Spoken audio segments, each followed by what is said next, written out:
6 months after the eye appeared, Mayor Celia Rourke made the most controversial decision in the history of the city.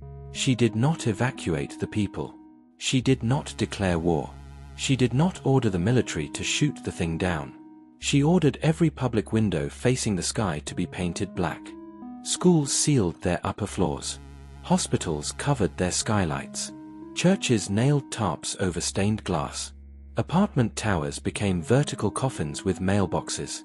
Every rooftop restaurant was shut down. Every billboard was changed to the same sentence: "Do not look up." The city hated her for it. Of course it did. People do not like being told their terror has become a public health issue. They called her a tyrant, a coward, a woman who had decided that blindness was easier than truth. And maybe they were right. Because the eye had not fired a beam. It had not opened a mouth. It had not demanded sacrifice.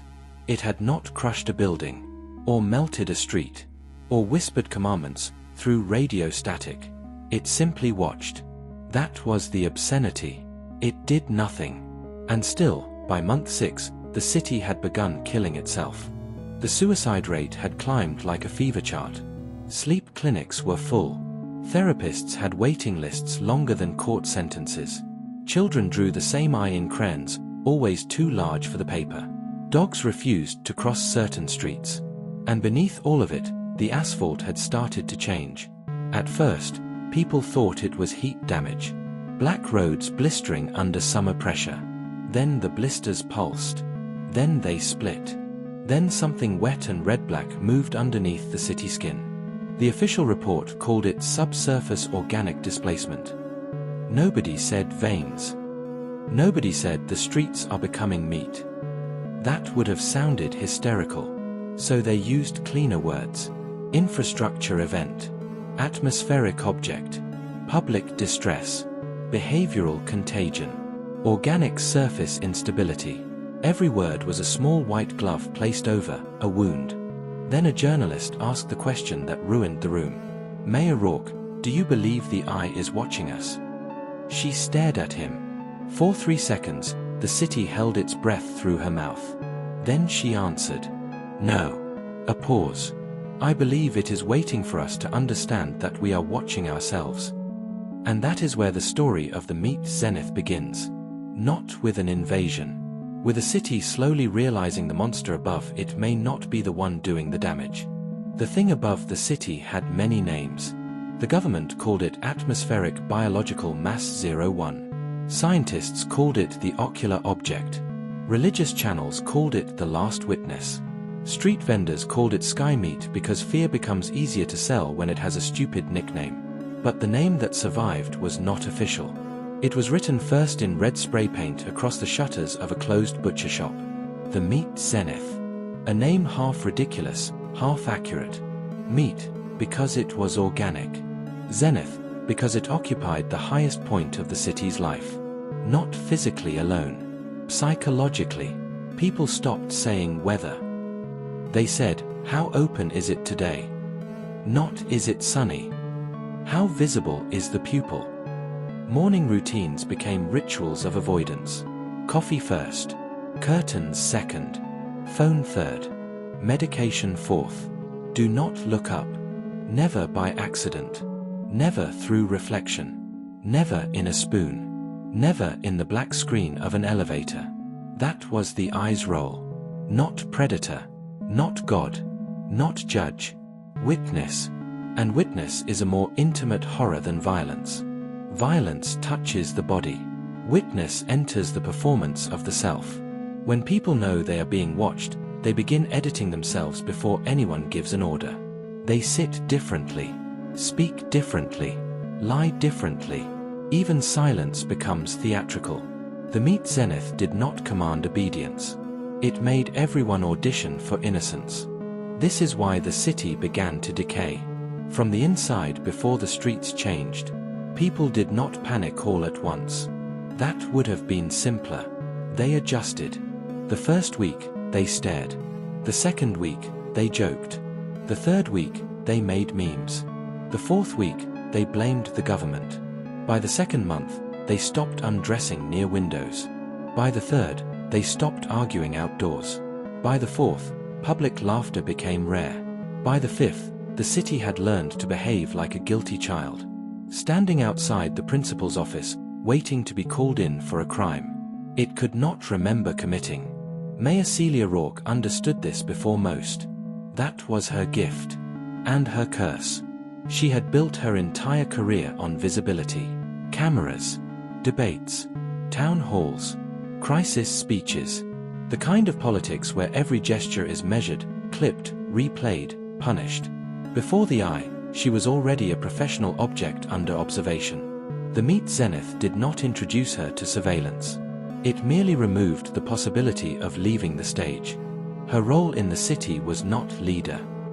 That word is too flattering. She was the authorized face of collective denial. The human mouth forced to explain the impossible using sentences that would not collapse the stock market.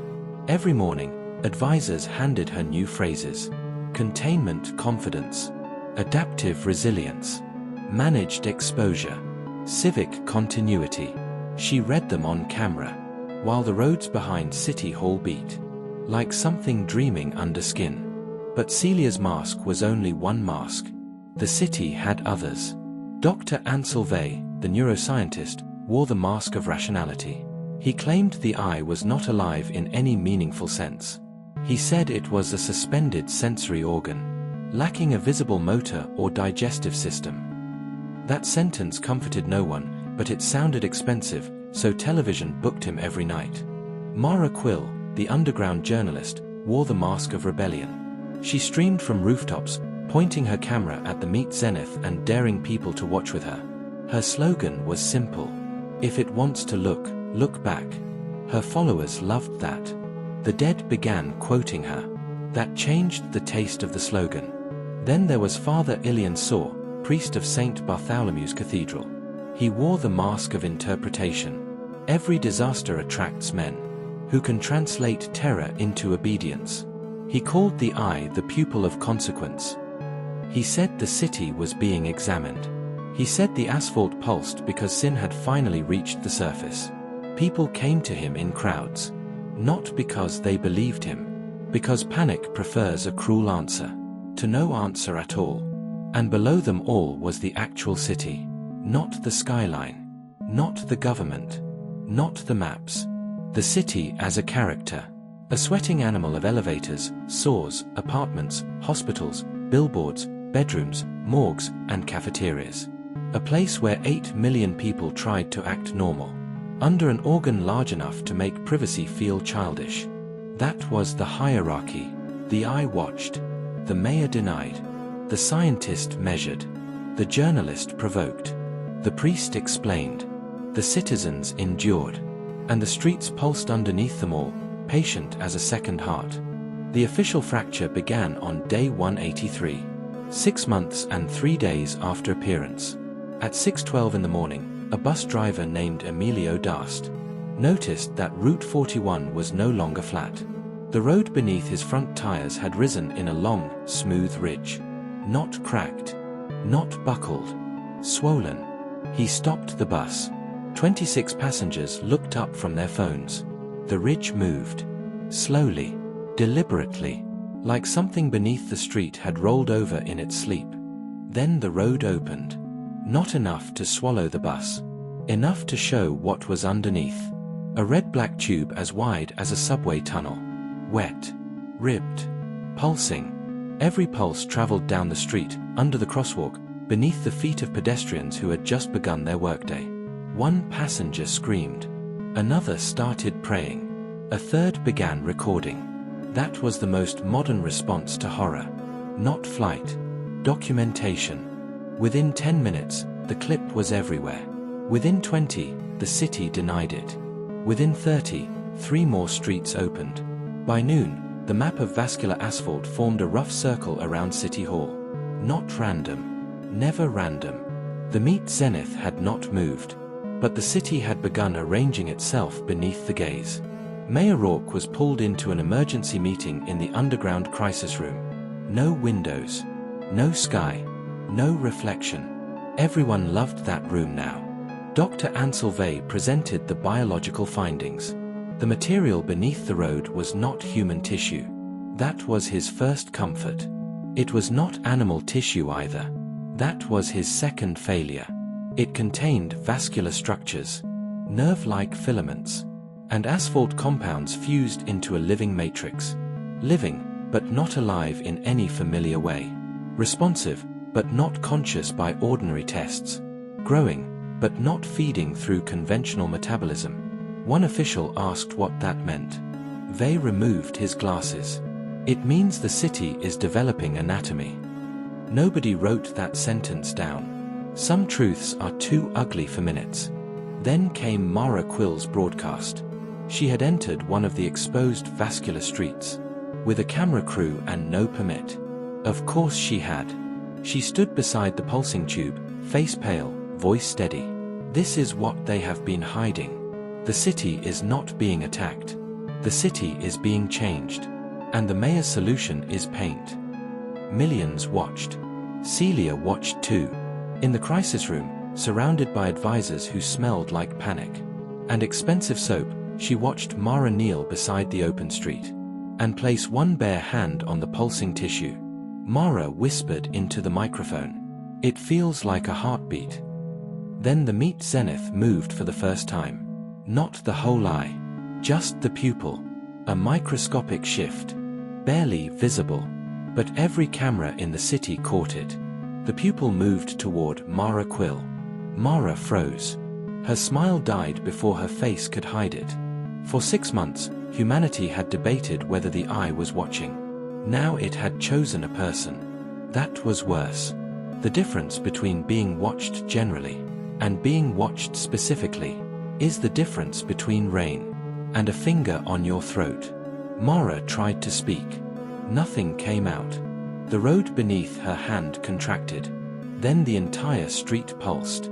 Once. Hard. Every window on the block cracked at the same time. Mara Quill began laughing. Not because she was brave. Because her body had found the wrong emergency exit. She looked up at the eye. Directly. For 8 seconds. 9. 10. Her cameraman begged her to stop. She did not. Then she said, "It knows us." The broadcast ended. Not by signal failure. By government blackout. Celia gave that order. And the city never forgave her. Here is where Celia Rourke breaks. Not because she is evil. Evil is too simple. She understands the arithmetic. If the broadcast continues, millions look up. If millions look up, the psychological collapse accelerates. If the collapse accelerates, the city does not survive the week. So she censors Mara. She silences the one person who proved the eye can react. She does the correct authoritarian thing. That is the poison of crisis leadership. There are days when the wrong moral action produces the best public outcome. And once a leader survives one of those days, something in them begins to rot. That night, Mara Quill disappeared. Not arrested. Not officially. No van footage. No police record. No hospital intake. Her apartment was empty. Her phone remained on her kitchen table, still recording audio. For 13 hours, it captured only room tone. Then, at 3:17 a.m., it recorded one wet blink. After that, nothing. The city decided Celia had taken her. The cult decided the eye had chosen her. Dr. Vey decided neither conclusion had enough evidence. Celia decided not to sleep. And above the city, the meat zenith remained open. By month 6, every character had become the worst version of their role.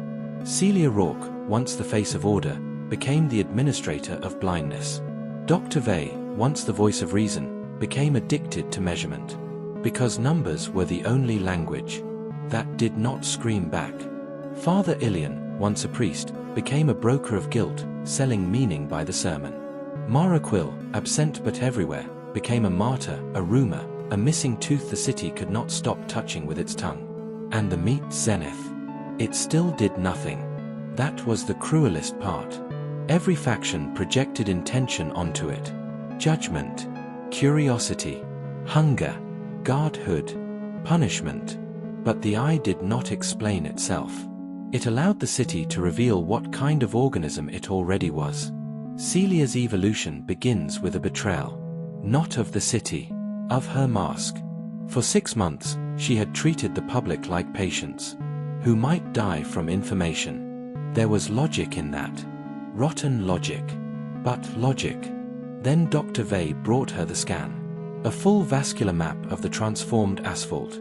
The veins were not spreading randomly.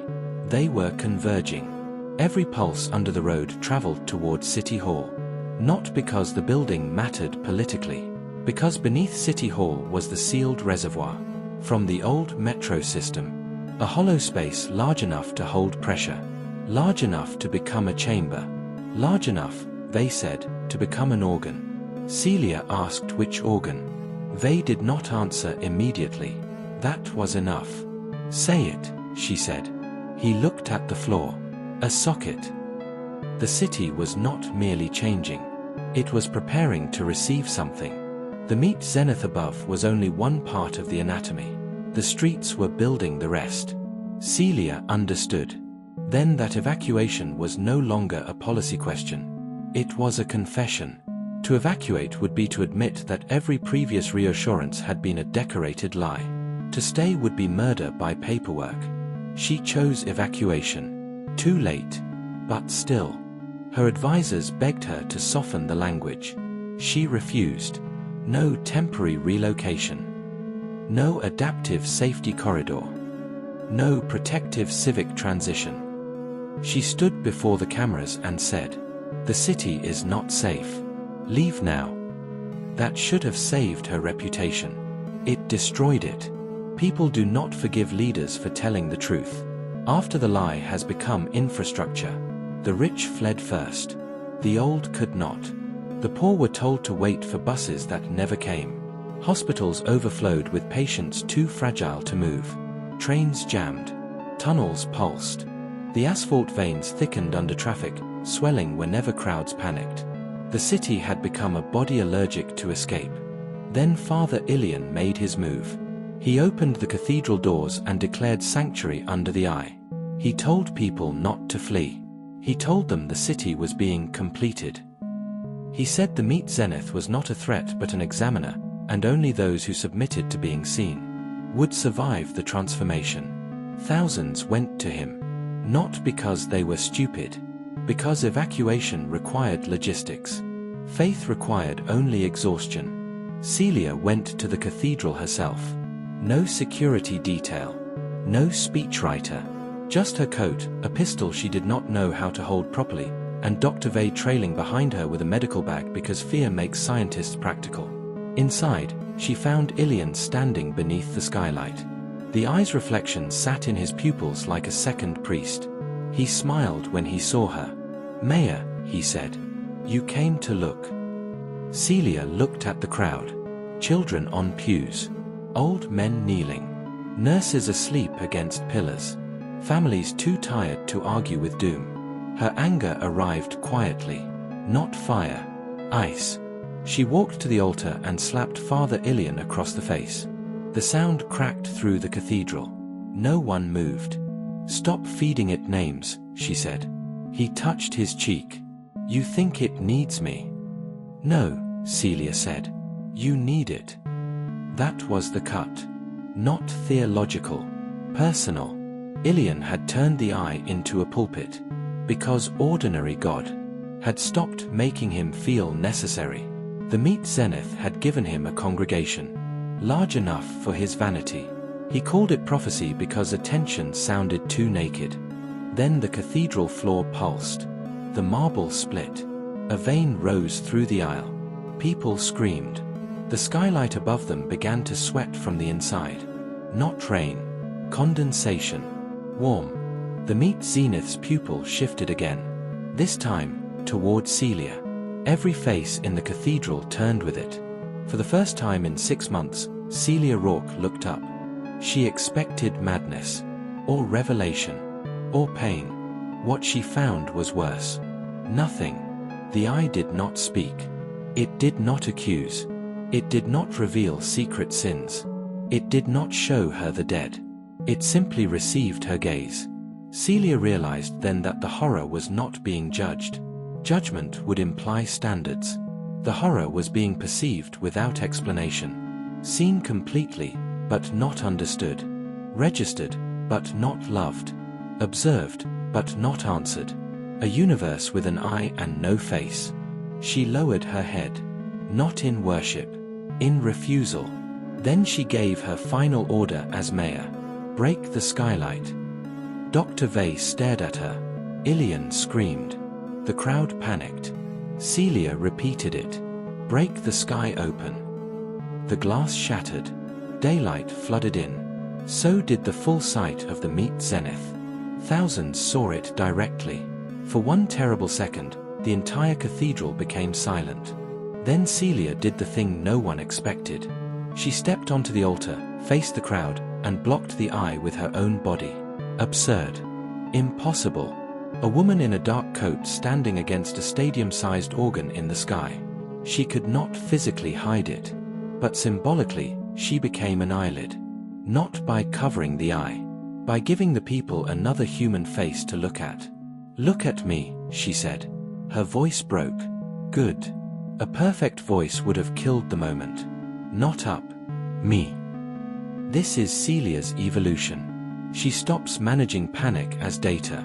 She stops treating the city like a patient under sedation. She becomes visible without performance. Not polished. Not safe. Not correct. Human. And for the first time in months, the crowd does not stare at the meat zenith. They stare at someone who is also afraid. The street vein in the aisle slows. Not stops. Slows. That is not victory. It is evidence. The meat zenith feeds not on sight alone, but on abandoned selfhood. On people surrendering their interior life to the gaze. On a city accepting that being watched is the same as being owned. Celia does not defeat the eye. She interrupts the ritual. And interruption is the only kind of hope this story allows. No one ever proved what the meat zenith was. That would have been convenient. A weapon. A god. An organism. A cosmic parasite. A mirror. A punishment. The city produced theories the way infected skin produces heat. Dr. Vey's final paper never used the word consciousness. It said responsive observation loop. Father Ilian called it divine examination. Until the cathedral emptied. And his sermons echoed off vacant pews. Mara Quill was never found. Her last broadcast became illegal, then mythic, then profitable. Mayor Celia Rourke resigned on the evacuation line, standing beside a bus full of patients from Mercy General. No podium. No flag. No makeup. She signed the document. On the hood of an ambulance. While the road beneath her shoes beat softly, like an animal too tired to bite. The meat zenith remained above the city for 41 more days.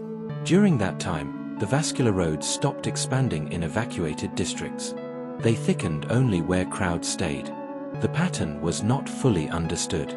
But people whispered a simple explanation. The eye could not digest an empty performance. It needed watchers who believed themselves watched.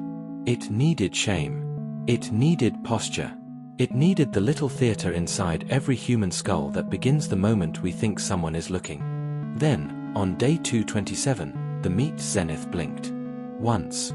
The first and only time. The eyelid came from nowhere. A membrane sliding over the impossible surface.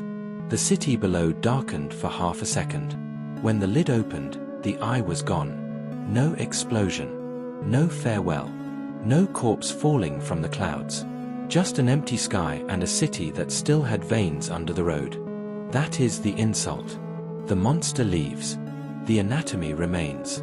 The meat zenith does not need to stay once the city has learned its shape. Because the real transformation was never only biological. The streets became flesh. Because the people had already become nerves. Exposed. Reactive. Waiting for pain. Waiting for approval. Waiting for a gaze to tell them whether they existed correctly. So what was the meat zenith? A character, yes.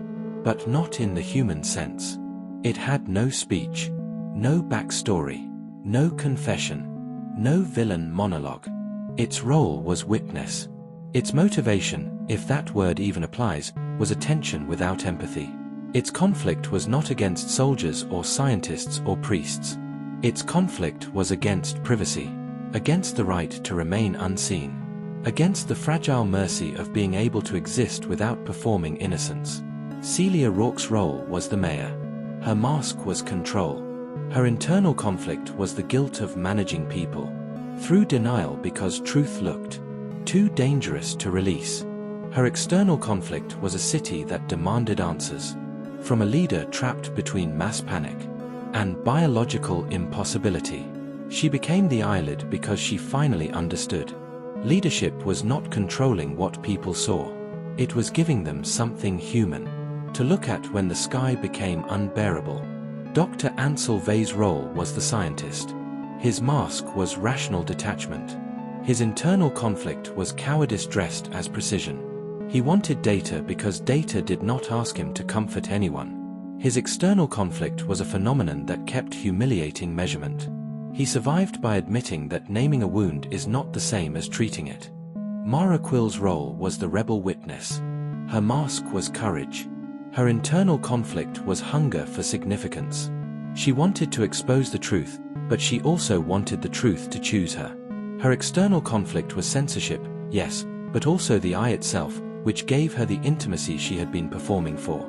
Her disappearance is the story's cruelest ambiguity. Did the system erase her? Did the eye take her?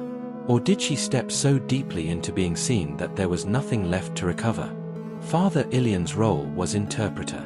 His mask was faith. His internal conflict was irrelevance.